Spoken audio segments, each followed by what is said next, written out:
Келдиңби? Атаң байкең ач калып, болсо жүрөт дентип көчүдө.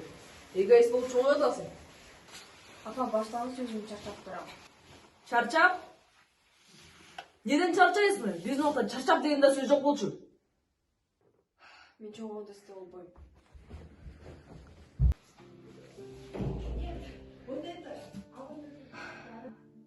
Апа, мен сиздей болбоймун.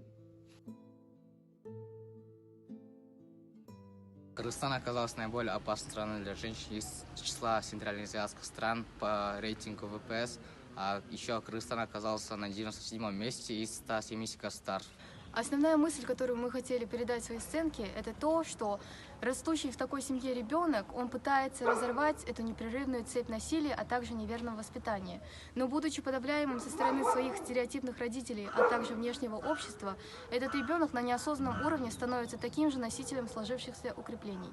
Для того, чтобы разорвать данную бесконечную цепь, нам необходимо отучать себя от проблематичности. Не сказать, что это произойдет скоро, но мы хотя бы должны сделать так, чтобы данная тема подлежала огласке, для того, чтобы наши юные девочки не сомневались в том, что никто не смеет их подавлять по признаку их биологического пола. Кыргызстанда ар бир үчүнчү аял зомбулукка дуушар болот.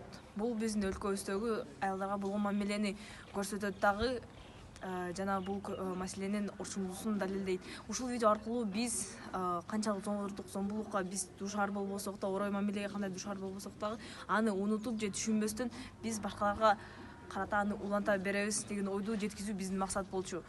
Зордук зомбулукту токтотуш үчүн биз эң биринчи өзүбүздөн башташыбыз керек. Бул көйгөйдү коомдо көтөрүп, аны чечиш үчүн ар кандай жолдорду таап, жана албетте аны чечишибиз керек.